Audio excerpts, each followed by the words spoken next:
Et yo tout le monde, aujourd'hui on se retrouve, on va pas parler du jeu Cyberpunk 2077 qui a fait débat à sa release. D'ailleurs il a bien été patché depuis. Bon, on n'a toujours pas les promesses d'origine et le multi, on peut se le coller au... Bref, nous on va parler de la série Cyberpunk Edge Runner de Netflix. Je pense que tout le monde le sait mais je vais quand même le rappeler. Il y a eu un paquet de produits dérivés Cyberpunk. On a eu des mugs, des cartes graphiques custom, des chaussures, des t-shirts, des coques de téléphone, des figurines, etc. etc. Et il y a eu avant tout ça un livre qui est sorti avant la sortie du jeu justement et qui racontait l'histoire de l'univers de Cyberpunk 2077 ou plus précisément de la ville de Night City. D'ailleurs je vous conseille vraiment de lire ce livre, on a des artworks, on a des maps, d'ailleurs on pouvait voir, ça c'est un fun fact, hein, on pouvait voir en avance la map du jeu Cyberpunk 2077. Dans ce livre on a aussi des explications sur qui sont les grandes corpos qui contrôlent la ville, vous avez les grandes corpos du type Militech, Arasaka qui sont expliquées, on a aussi des informations sur pourquoi Night City a été fondé, quels sont les différents clans ou gangs de la ville. Après avoir lu ce livre, je peux vous garantir un truc, c'est que vous aurez toutes les références de Cyberpunk Edge Runner, la série, et mine de rien ça apporte un petit truc en plus. Du coup pour revenir à la série, le saviez-tu, Cyberpunk Edge Runner est une série Netflix d'animation polono-japonaise. Et là vous allez me dire le mix est bizarre et vous aurez pas tout à fait tort pour le coup. Elle est réalisée par Hiroyuki Imaishi, donc si ça vous dit rien, Hiroyuki Imaishi, pour resituer le bonhomme, c'est juste l'animation ou la réalisation de plus d'une cinquantaine de films et de séries japonaises. On a par exemple Shaman King, Hellsing, Full Metal Alchemist, Gundam 00 et Cyberpunk Edge Runner plus récemment. Donc c'est quand même un monsieur. Évidemment la série elle est basée sur le jeu vidéo, on en a déjà parlé, Cyberpunk 2077 qui est réalisé par le studio CD Projekt, donc studio polonais. Mais ce qu'on sait moins c'est que ce jeu vidéo est inspiré lui-même du jeu de rôle Cyberpunk 2020 de Mike Pondsmith. Et Mike Pondsmith c'est un mec un peu excentrique, mais c'est une légende du jeu de société et des RPG, il a aussi travaillé dans les règles de Donjons et Dragons. Bon du coup pour le synopsis on va faire un résumé très rapide. Pour faire simple c'est la story d'un enfant qui vit avec sa mère, il est issu d'une famille pauvre et c'est la reste pour lui, donc David Martinez puisque c'est son nom. Il va essayer de survivre dans la ville de Night City qui est une ville tournée vers le futur et obsédée par la technologie et les modifications corporelles, les implants cybernétiques. Après l'arrivée d'un événement tragique, il va disjoncter notre ami David et il va devenir un Edge Runner, c'est-à-dire en gros un hors-la-loi mercenaire au corps modifié.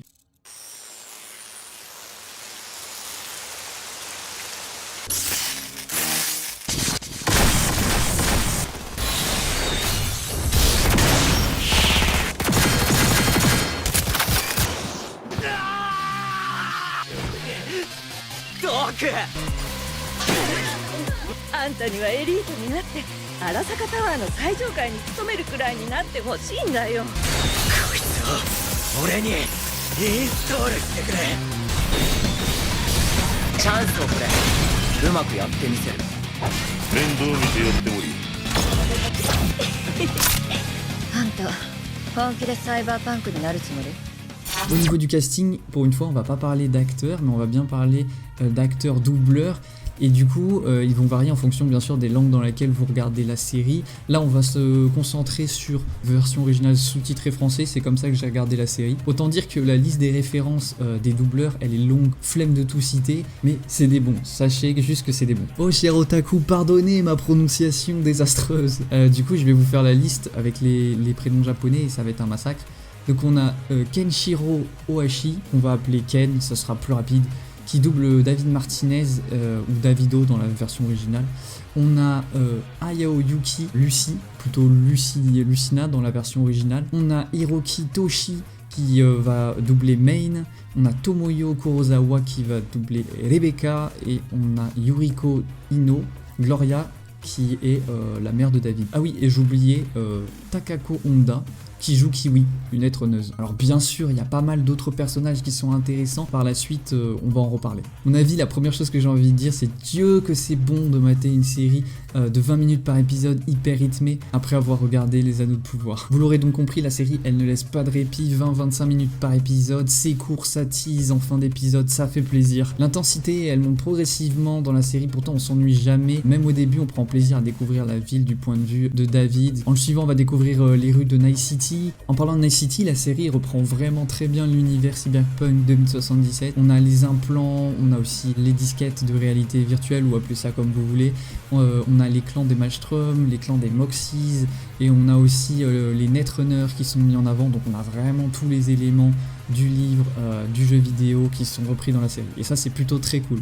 Ensuite, on a le doublage. Bon, il me semble bon sur l'intonation et les émotions. Évidemment, je comprends rien au japonais, donc on juge pas la qualité des dialogues traduits en FR. Mais dans les intentions, le doublage, il a l'air vraiment très correct en japonais. Ensuite, on enchaîne avec un autre point positif, et vous allez voir qu'il y en a pas mal. Le choix de l'ADA est marqué. On part sur de l'animation japonaise un peu sale, mais qui fait ressortir les émotions.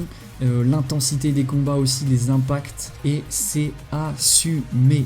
En parlant de choix assumé, la série ne cache pas les scènes trash, on a du sang, de la psychose, on a des morts, et ça fait du bien d'avoir une série sans filtre Disney. On vous fait coucou. En parlant d'un autre point fort, on a les musiques de générique Disfire, Bass Franz Ferdinand, et le thème de fin Let You Down by David Pozzato, qui sont vraiment des bonnes musiques. C'est de la bonne cam, on peut le dire, c'est de la bonne cam. Mention spéciale au chara-design, regardez, ils sont pas badass les main caractères, quand même, ça a de la gueule. Mais je vous avouerai que là, j'ai dû chercher des points négatifs sur la série, parce que, honnêtement, la série, elle est très bien, L'animation, si on est honnête, bon, d'accord, c'est pas toujours très bien animé. C'est vrai que sur certains plans, il n'y a pas beaucoup de détails, ça bouge pas des masses si on compare à d'autres séries, mais encore une fois, c'est pas très choquant.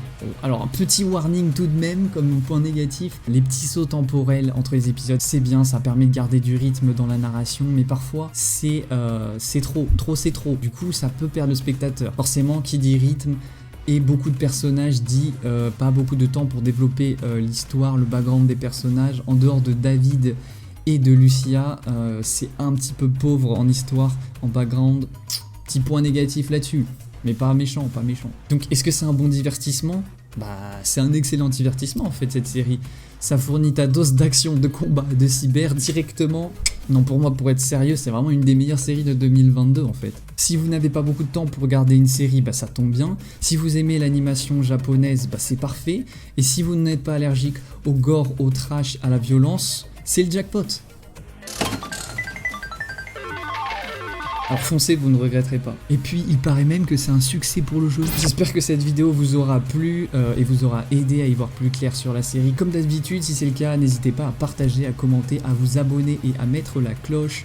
Moi, j'attends la saison 2 avec impatience pour le coup. Vraiment, ça passe en tête des séries que j'attends le plus. D'ici à ce que ça sorte, prenez soin de vous. C'est ciao.